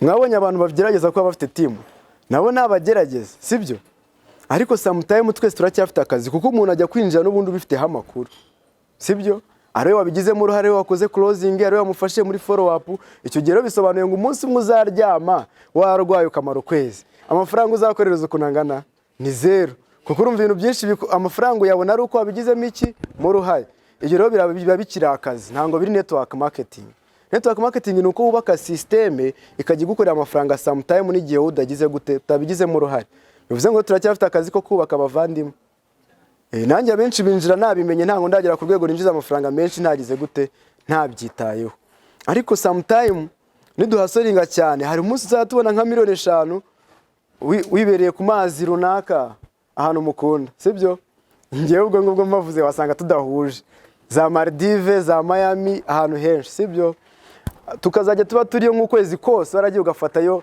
ahantu ku kirwa runaka hamwe ukaba uri muri urahibera tukuri beach warangiza amafaranga ukoreye mu kwezi ukaza gusanga ari hejuru cyane ya kanuza baguhaye agafacture baguhaye ngo wishyure ibyo bintu hari abantu babikumbuye murabikumbuye njye natangiye kubona ko bishoboka kubera ko impamvu bishoboka ubu kano kanya twaspendingiye hano reka mbivuge gake batanyuma amafaranga bari bume kuri facture araza kuba ari hasi yayo ndi gukorera ntari hano simubizi se simubyemera kuko hari abandi barida batari mwebwe bari gukora akazi kandi amafaranga ndi bwinjize ari hejuru cyane y'utwo ndi bugire gute ndi bupeye hano bivuze ngo hari umunsi bizanabaho rero mbe nasohoke hano harenze mamare n'ukwezi yewe usange hari igihe byashobotse ko twagize gute ko amafaranga wishyuye ari duke cyane ku mafaranga wakoreye. Say I connect. I connect. Wow, so dusome none turebe none hano bari kutubwira ngo ikindi kintu cya kabiri ya believingiyemo. Icya mbere twumvise ko mu amateri nanone mu by'aba believingiramo believing ko agiye kuzana ibimashini bibiri bikamukorera akazi wakigaramira. Mani magambo abayumva atafite akazi kenshi ko kuzasponsoringa abantu benshi. Afite kwizanira babiri cyangwa niyo yakabya yumva ko atazarenza abantu batanu bazaba bahagije. Ariko ndababwiza ukuri maze gusponsoringa abantu barenga 80 ndakeka. Ngiye wabona yinjirije. Hako style I keep sponsoring ndacyagerageza ahubwo mbonye n'umuntu uyu munsi nataha mitaninjiza nabikora fast sibyo nuko nababuze nanjye nabuze abantu muzama abantu so hano hari ikintu none kivuga ngo so aka kabiri the second paragraph muri kwibona the second thing I focused on as a matter was timing. Uri gukora ibiki mwana wamije hamwe wagabanyije se ho hasi gato. Aha turebe kuri paragraph ya kabiri simuri kuyibona ikintu cya kabiri ngo ya focusingagaho was timing. I was always worried about timing. Did I get early enough?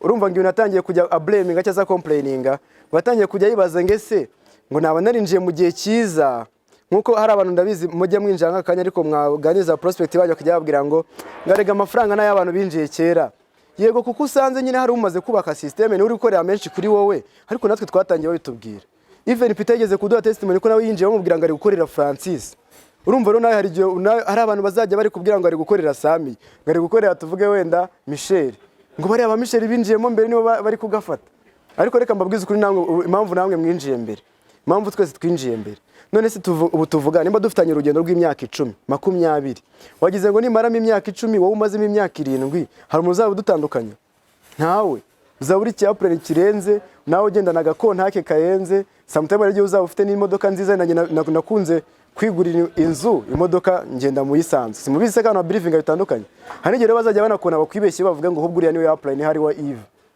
uzajya wambara costume narenze kuko hari igihe twese dufite amafaranga ariko usanga nawe waguzaga costume gahenze na Yves yanaguze costume isanzwe cyangwa Yves ko yiguze mbere yawe ukaba yiguze bushyashya yawe nayo igaragara ikeye Yves yiwira nashaje bazajya bana confusing avuga ati ubwo cya Yves harya ni Suleiman wamwinjije Yves sibyo ibintu nk'ibyo ngibyo rero twese twinjiye mbere izo mindset z'abantu baba bakubwira ngo kiretse abinjiye mbere ngo abinjiye mbere ni bande nawe uyu munsi niyo wakwinjira uyu munsi winjiye mbere yuzinjira ejo izo mindset tuzivanemo za timing ngo cyase ngo ujye uvuga ati se naba narinjiye wenda nkiri umwana buriya bishoborwa n'abakuru cyangwa se umukuru muri twebwe avuge ngo wasanga narinjiye ndi mukuru buriya bishoborwa n'urubyiruko se mujya mwumva izo excuse z'abantu ariko ngo uyu nguyu nawe ngo nibyo bintu yagize gute ari umwamateri ngo nibyo ubusanga abantu benshi bakomplainingamo nimba nawe ugikomplaining utwo tuntu uracyari mu mwamateri si muri kugera mwumva ibyiciro murimo akandi kavugaga rero nanone ngo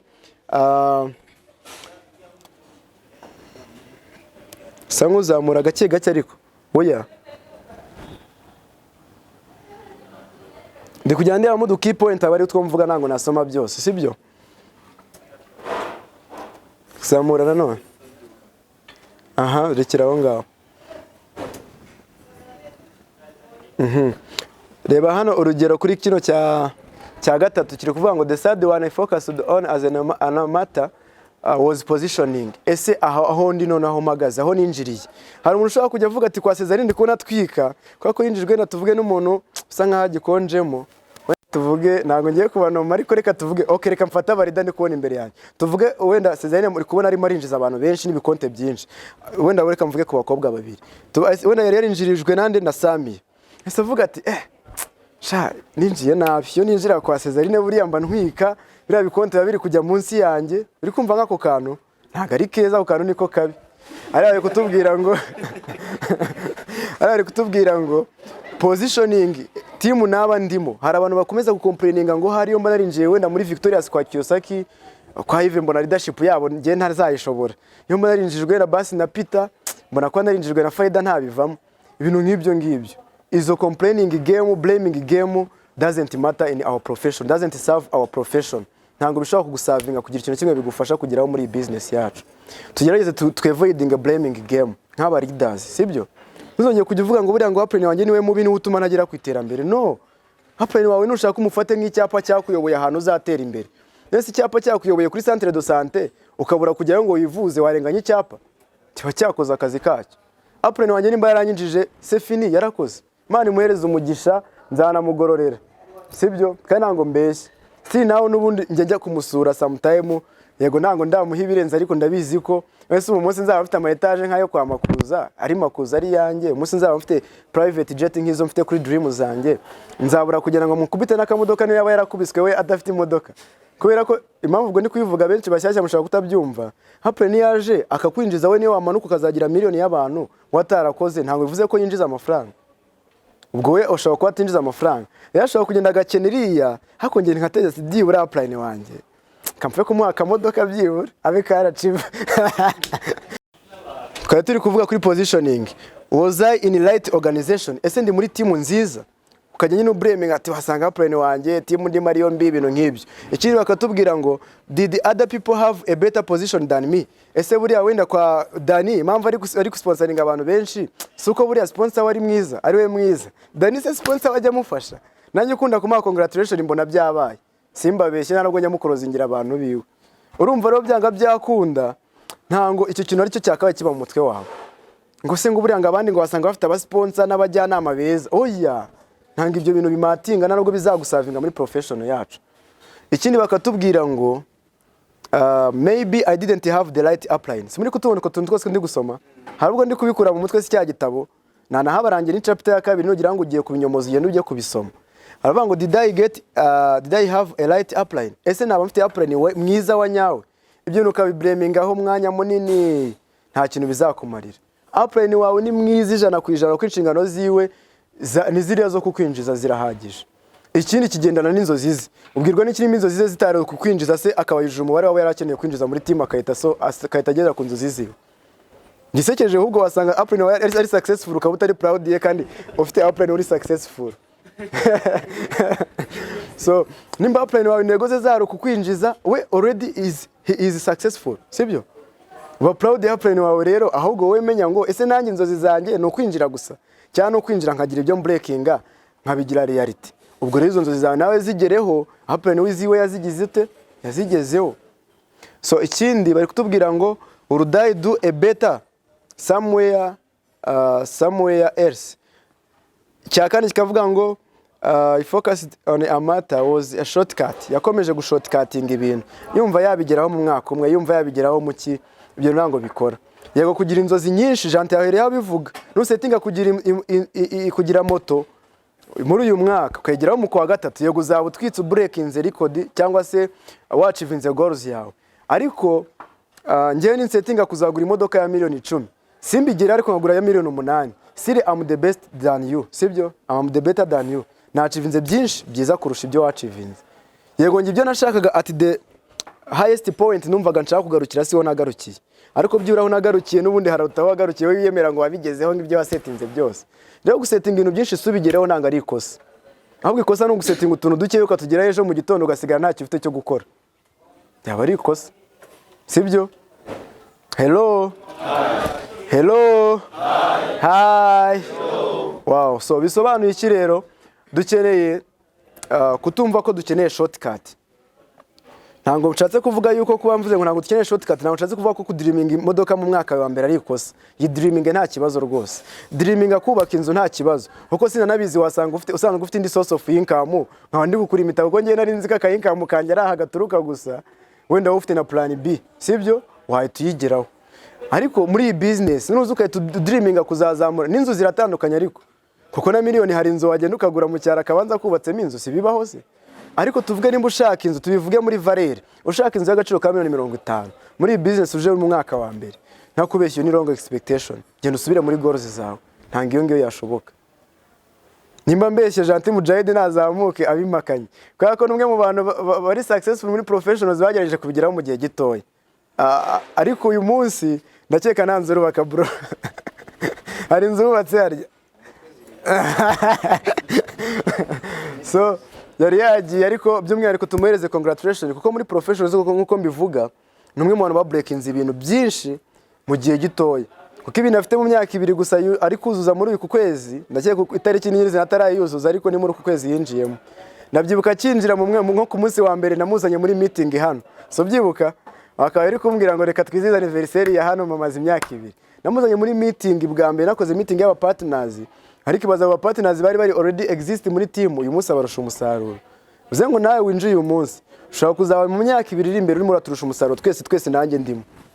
Ahubwo uburyo urimo urabifiringa n'uburyo ugiye kubikoraho cyo kizatuma ubikoraho nicyo kizatuma ubigeraho.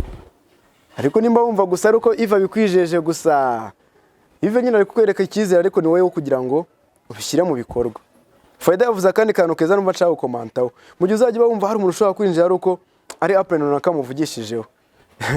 Still ntango uri believinga ku rwego ruhagije kubera ko ngiye uyu munsi ngiye nyine natangiye gufata inshingano nta plan mfite ntaragira na timu y'abantu 50 cyakora ninjiye aba apple n'abagisi bagihari abitwa ba Edi Robert n'ibiki Gentil arabizimo mubwiraho ariko nari ngifite nk'abantu nyine 10 5 gutyo nagiye kugira abantu 20 gutyo 30 aba apple bagurutse bamwe bakwitinze abandi bagiye mu tundi dukampani bajagaraye mpita mfata inshingano kuri timu yanjye kugeza na bugingo n'ubu ngubu ntago nakubwira ngo apple ni support ye ya danje kumutumira akaza gatanga speech nangiye bari support rege ya danje ni ahantu buri muri haso ukagerageza kugira uburyo bimanaginga ntuve muri business siyo support ya danje buri naho speech yo nta nubwo wabura uyiguha uyu munsi ni wajya muri office ukagira umuntu winginga ukamutera injuga niyo yaba atari apple wawe yaziguhereza ntango ronge apple mbirebera kuri za speech yego simba blaminga ariko ni kugira nkumvishe ko apple ni uyu munsi yajya badahari we wabyikorera wakwinjiza abantu wajya gukora seminar atari uko apple mwajyanye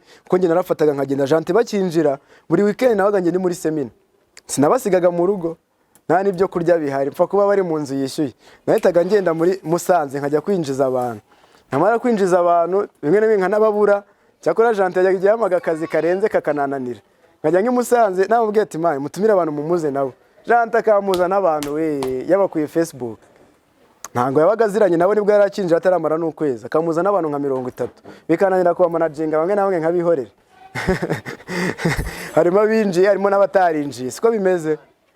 Aha ikintu gihari nyine hari inyota umuntu aba afite burya nayo irakonta kuko nubwo mvuga ko Gentil ngiye bamwinjije muri business umusaka ari kwinjiza miliyoni 2 binteye ishema ariko nanakubwira umubare w'urutonde rw'abandi bantu benshi ninjije support nahaye Gentil nabo nibuzo nabahaye wasanga nabo nahaye nyinshi kuza Gentil ariko umunsi batari productive nka Gentil bivuze ngo rero nta nubwo igihe bifite agaciro ari apply nabwo igifite agaciro cyane tangira wumve ko ari wowe ni gutu uri hungry for your success ni gutu ubundi usonzeye iterambere ryawe kuruta uko Yves yasonzeye iterambere ryawe sibyo ni gute se ubundi wihangana your patience in that challenges kuko challenge uzahura nazo se ni yihe patience ugira muri izo challenge ibimeze gute ikintu kizaguhereza iki kumenya uzaburiwe kuko ni benshi rwose banciye imbere nkabafasha nkuko nafashije Gentil na Faide umunsi batari productive umunsi numva mbagarukamo cyane ubagirira ishyari nuko bo twabanye muri haso za danje ariko bakagira gute bakaba productive nta nubwo mbafitiye impungenge yuko n'umwaka utazo zaba turi kumwe bitewe n'ibyo nzi neza yuko bamaze kubika muri bo sometime wenda reka mvuge nk'akantu nubwo atari keza mwihangane sometime na timu zabo ntago nzigiriye impungenge ngo njye kwirirwa nzitangaho support muzayibona abantu benshi muri Prosperous nta nubwo benshi njya mbageraho nuko nzi ko already hari iki hari abantu babikora neza abandi mufite amahirwe kuba mufite Gentil mufite Faide kuko buri kimwe cyose kindimo mpamya ko kibarimo nubwo nge maze imyaka 3 ariko bo bagize gute nabo ibyo ibindimo byose bibarimo kuko bakijoininga ubumenyi bwose nabaga mfite buri gitondo twabyukaga saa 10 nkabo bakubitamo bukeya bw'ingenzi ko nango byose nayo ikigena ari mbizi ibyo nari nzi byose ngabibasukamo ubwo nabahereje iki nabahereje moteri nabo bakomeza kwitwaramo ubu nabo baritwara bagatwara abandi mubona kuri Prosperous yakuze nyamara suka ari bo bonyine banciye mu biganza abandi ntanomye nabo banciye mu biganza bakaba bataraba productive ubwo mwumve urugero rwiza ko mba numva nshaka kumva umuntu wanciye mu biganza ariko akaba productive kuruta uko nakumva umuntu twabanyeho muri GEP imwe mu nzi imwe nka kuganiriza gutya nawe rega wumve ko ari nkaho twabanye kuko uyu munsi abantu babifuza ko nabaganiriza batabibonye kandi just ntango ndi kukwiyemeraho ngo nukwikina nushaka kubifata uko ushaka niwumva ari no kwikina ariko barahari benshi baba bashaka ko tuganira batayibonye mu gihe wagize amahirwe tukaganira rero wumve ko icyo nkushakamo ntango ari just kuba nakubonaga gusa nuko uzabona ejo uri gutwika rero bari kuri organizing nka miliyoni ya Sako member nka Karachiva ubifuyanye muri business nuko rero watevuka yikura handi nge ntango nzaba proud yawe for sure ndi kugira ngo numve nimba koko inama nzana natanze zaragize umusaruro kuri business sibyo aho ukoze watevuka yikura handi nabwo nzaba proud nyine mbyishimire ko nakwishimira gutera imbere ariko sinzaba nishimye cyane nkuko numva ko yaba ari za nama natanze zahari zagize umusaruro simuri kumva icyo kintu rata rero uramutse ubikuye muri business nkazabona uri umuntu wubatse inzu yawe bwite ukayibamo imeze neza nkazabona ufite imodoka imeze neza warabikuye muri business I will be highly proud of you sibyo icyo ngemba ndimo ndagushakishiriza inzira ndi kugucira aka kanya ntanga ari yo kuzagira shop gusabira nuko waza umuntu uri extra sibyo nicyo kintu cyazanshimije nawe mvure wumva ndimo ndatangira nshimira abafayida nkanavuga ngo nta nubwo mbafiteho ndabizi neza ko bazakomeza kubikora neza mpaka so ikindi kintu navuga nasoje hari ariko ikintu nashaka kuvuga ndatarafunga ngo abantu bashaka shortcut argiye bashaka no kuba bajya banyuza ngo itangazo muri za newspaper kuri radio kavuga ati bira ngero ndumvaga strategy nabikoramo nshaka kwita nandika nk'ikinyamakuru nyine urumva aje ntanga ashaka kwicara hasi ngo yige ari gushaka ibyo wiyumva mu mutwe n'ibyo ashaka ku implementing nshuti zanjye mwese tukiga fayda yabivuzeho muri personal growth avuga ngo dukeneye training dukeneye gusoma ibitabo nanjye nibyo nibone ndajyamba kumbuze dukeneye even kumva ama motivation tukatendinga ama event nkaya ngaya niba bavuze team building ibyumve mu bambe n'ubudafite na bitatu uhita ukora whatever ikintu bita whatever sinzi muri kucyumva whatever bituruka ku ijambo rivuga commitment ivuga ngo to do whatever it takes sibyo hari abantu bavuga nyine bagira commitment yo kuvuga ngo I will try I will do my best nzakora ibyanjye bishoboka nyine ibyiza byanjye bishoboka ibyo nishobore nibyo nzakora I will try nzagerageza undi akagira commitment ivuga ngo I will do whatever it takes I will do it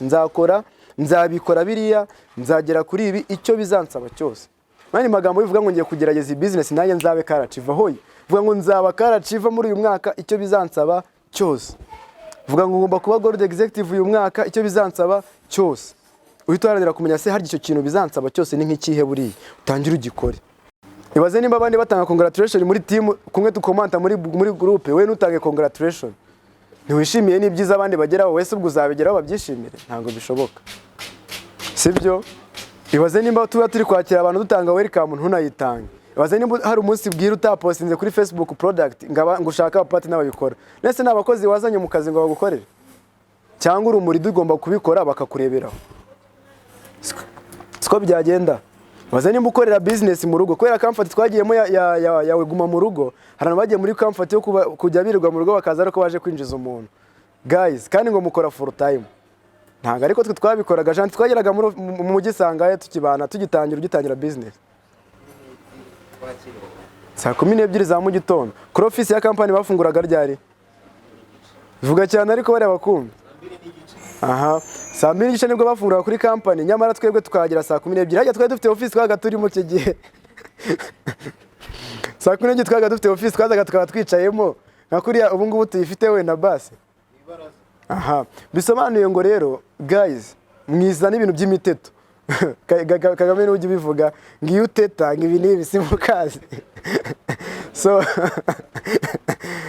nango ngende gushaka kubibabwira cyane ariko basi mu byumvire mu rusako kumwe bajya babivuga mureke ibintu byo guteta nango kuba ngiye yego nzinduka nkaza mfite office yego nibyo ariko bivuga ngo buriya nanjye nzazinduka ariko nagize office no you don't need to be great to start you need to start to be great sibyo bivuga ngo buriya ngo nzatanga closing ntango nshaka kunoma ariko ari abantu barimo njyambwira ati waduha closing nzatanga closing buriya ngo nanjye ngo nagize gutera ngo nabaye silver executive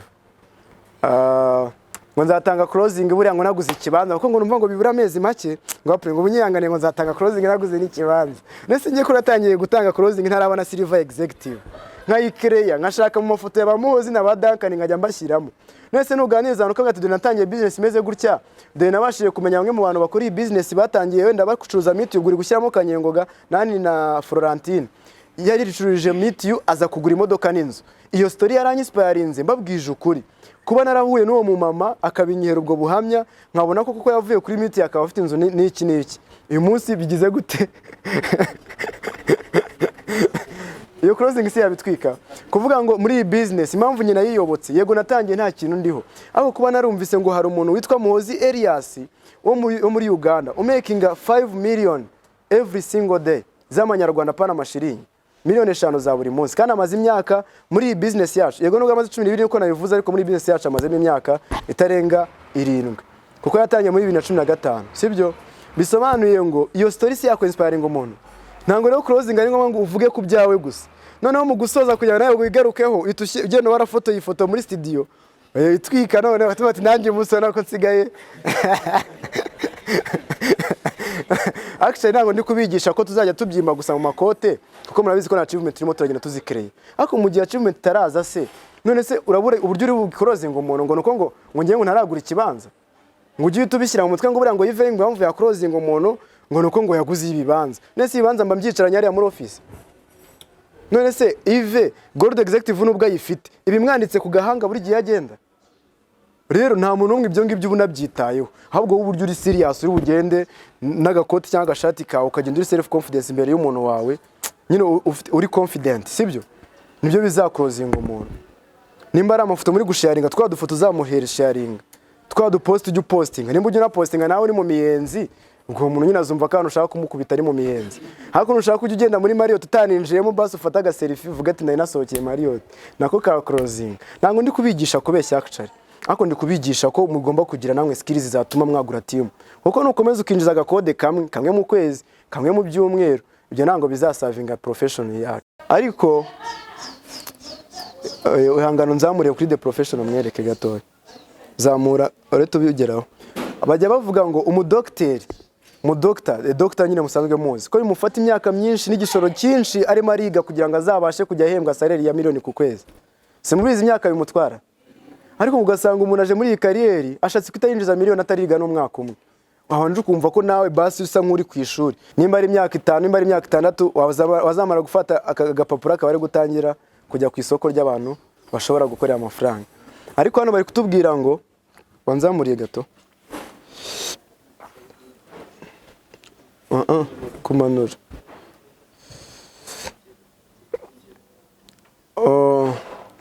zamura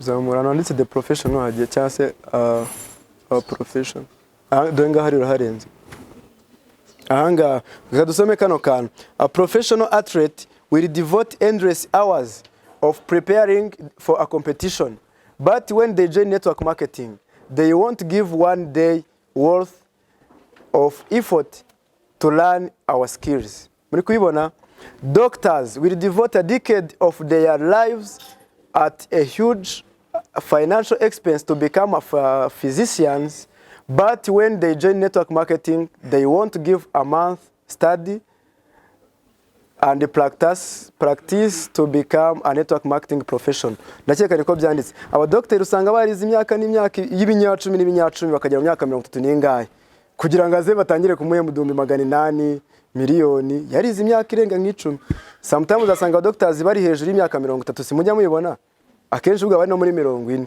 hako reka basi tuvuge 30 ku muntu wize neza ahita bifatanya amashuri adashyizemo break sibyo myaka 30 nibwo ashobora kuba afite na doctor's degree ariko ngiyo myaka yose ko aba yarihanganye kuyiga kugira ngo asohoke basi agiye guhembwa twa dufaranga kandi icyo gihe uko yayigaga yarimo anatanga finance nyinshi asora amafaranga menshi sibyo aspendinga menshi kugira ngo accumulating bwa bumenyi ashaka ariko ngo yaje muri business gisekeje ntanga yumva ya spendinga n'ukwezi basi ari kwiga twavuga ngo ari training ntubyitayeho my dear friend kaba doctor babanza bakaniga wowe yego uraburi no gukorera amafaranga ari kunige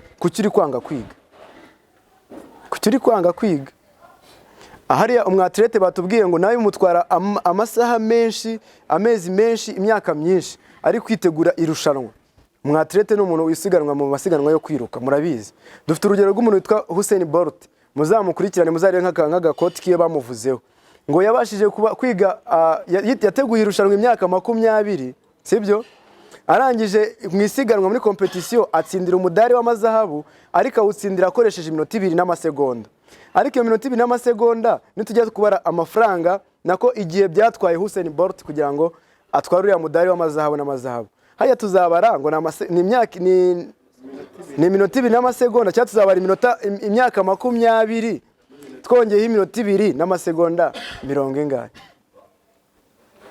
Siko muri kubyumva? Bivuze ngo na ya myaka yose ya preparation nayo bahita bagira gute, bayibara ko byabimutwaye. Wewe nimba nta preparation yo murakora, sinzi impamvu uri kumva nyine you have IKTA Argentine ukunda kuyivuga, ni attitude bavuga ngo I know that already. Kumva nyine already uzi ibintu byinshi. Dani nawe akitagira agasiro gakeza ajya akunda kuvuga ngo icyo nzi cyo nuko ntacyo nzi. Ako kantu ujye ugahorana wumve ko ikintu cyose ntacyo uzi. N'ababeshyi uyu munsi ngiye nize kuvuga ubu ngubu ko mfite team nyine ngomba kuvuga. Ariko ubundi batangaga seminar summit. Ubu ngubu hari abantu mwese muri mwebwe ndi gutinya. Nubwo mu ntari gemba nibwo ndabavuga nyine nk'abantu uko unyenga bavuga ku rwego muriho kuko sinabataka ibyo mutari byo. Ariko none buri hari abantu mba ndi gutinya mwebwe mwicariye maho. Kwa nzi ko nanjye once nitabiraga meeting ariko ncicitse mbumbaritse ushobora kuma ijambo nka buri cyo mvuga ndiyo ngiyo. Cyangwa se batanantora mu bantu bashobora guhijambo. Niko nabagameze muri champion bateguye nk'agasamiti nakitabiriye. Kera nyine nkitangira. Ubu rero hari abantu mba ndi kubona rwose ndabiteze. Ndabizi ko yego nubwo azavamo abafeiringa bava mu nzira, ariko still harimo abantu bazatwika ku rwego ngiye nta nigerereza. Icyama kazaba ari wowe. Vuga ngo icyama kazaba ari ngewe. So impamvu rero yibi ngibi muri kubona ko nimba tuvuge wenda iyi ngibi barimo baravuga ngo hari abantu baza already abantu dufite ingero nyinshi baza bumva nyine babizi bakumva ko basanzwe ari bakuru kuri twebwe, akumva n'umuntu mukuru ntiyakwigira ku mwana mutoya, cyangwa se apureni wawe wenda kuko ataranacivinga ibintu byinshi yajya kubwira no kumvure kubinegirija wamwigiyeho my dear friend. Ko baravuga ngo umudokiteri aramutse aje kwishansiye nta kandi kazi bamuretse ak'ikiyede, kuko nubwo yarasanzwe hari specialiste mu maso mu menyo mu biki, ariko kwishansiye se ni specialiste ku itafari. Nese muri ekeri niba ajya gushyiramo ekeri azaba ari specialiste. Hari ikintu cyonyine yashobora no guterura ihene cyangwa se karayi cyangwa se tiyo akavanga sima, nabyo keretse agize imana ko harege n'utubaraga tuba natwo, kwera yamenyereye gufata ikaramu no muri machine gusa n'utuntu tw'udukoresho duke two gukorogoshora mu bwonko n'iki. Ushobora gusanga ku kiyede atabasha guterura ibuye afatanyije n'undi yamuvunisha, siko bimeze. Rero ikintu nababwira, ubumenyi bwose ufite nimba basi utajyaga wiga uyu munsi menya ko nge mbutesheje agaciro muri business. Ntanga ari nge ubutesheje agaciro wumve ko ngusuzuguye, still nzakubahira degree ufite, sibyo? Urugero Emi arangije muri Kiste ejo bundi yize amashuri menshi no kundusha. Kwa ko twige muri IPRC niyo urangije ubufite angahe bode? Rafiki abafite angahe? Rafiki nawe yarahize niyo mpamvu mise mubaza. Abafite A1 sibyo? Mu gihe undi abafite A0 sibyo? Ndabimwubahira rero ko afite wekuyeho A0. Ariko mo hano muri business mbitesheje agaciro. Ari umuntu usanzwe urenze, nuzumve ngasanzwe arenze ngo bihabe. Oyi, ukeneye kumwigisha nk'umwana nkuko undi mwigisha buri kamwe ku kandi nawe ntugire icyo utaruka. Ubwo naba coach bazatera imbere ntaba coach bo ntanga azatera imbere niko nyine byubatse. Siko bimeze? Ya gusa icyo nababwira mwese muri coach bo muranitanga kuko ngubu nkarimo nk'abantu benshi nzi byagoye kugera hano no muri meeting. Urugero Basumani ari muri stage yahoze ari manera restaurant baramwangaje ngahita akorera 300 ngahara arimo arakora. Wenda baza kumuha akanya agira nk'akana bitubwira, ariko yaratubwiye ati narabakaniye reka 300 ngewe kubera ko wa mugani business muhemba arenza yo ngaya ari no kwishuri, none nava kwishuri azahembwa ngahese. Birumvikana. So nawe ubyemeye waba uri fake niko navuga. Cyakora cyo sinkwangiye kuzabyemera kuko nge ntago nkuziritse. So gusa ikintu cyambere nababwira, nyaboneka ibyo twari tuzi n'uburyo twari turi serious twongereho ko dukeneye kongera kwihata ubumenyi. Impamvu mbabwira ko dukeneye kwihata ubumenyi nuko muri iyi kariya rafi wankuriyeho nkabwireka ikintu bisaba muri iyi kariya kugira tuba professionnel. Impamvu nabwiye ngo nanjye nihereho sindi umu professionnel nuko muri iyi kariya kugira ngo umuntu abe umu professionnel bimusaba kubikora imyaka 7 kandi abikora ari serious. Rero ntago ndamara imyaka 7 kandi byo no mu myaka maze nta nubwo yongise nayikoze ndi serious. Mu mwaka wanjye mbere ntago nari ndi serious simbabeshye. Mbati ya gastori gato ku bantu babatakazi nuko mu mwaka wanjye wa mbere actually yo nakoreraga nk'ibihumbi 70 ingahe. Nabonye abantu batangiye ukagira agakino kuri Facebook bose bari kubivuga, ariko ninge byaturutse kandi nge mbabwira true story. Ngewe mu mwaka wanjye wa mbere yo nabonaga mbikuje matching bonus. Kigenda nabwo yabaga ari 32 yabaga ari 22 actually mwagiye munabibona. Sibyo? Yabaga ari matching bonus. economy drive itaraza ngo updating system. Yo nabaga rero mbikuje 24 ubwo bavagaho umusoro wakama 18 ariko iyo nabonaga nyafite kuri poshe yanjye my dear friend namaraga nk'ukwezi ntatumira nta prospecting nta follow up nta undi ninjije tambaza n'amakuru ye kubera ko numvaga ku ikofi mfite yo kunywa icyayi kandi icyo gihe ntababeshye 18 nayamazaga nk'amezi nk'abiri cyangwa 3 18 byaga ari byinshi ndahese mbabeshye umunsi nayarya umunsi umwe akanashira wenda ntanahaze ariko icyo gihe 18 rwose nababeshye iyo yabaga ari ku ikofi yanjye nabashoboraga kuba namara amezi 3 numva ndi comfortable numva ahantu nashaka hose nahanywera icyayi ariko ubwo kuvuga ahantu nashaka hose ubwo nyine buri kubarira muri bya byiciro bya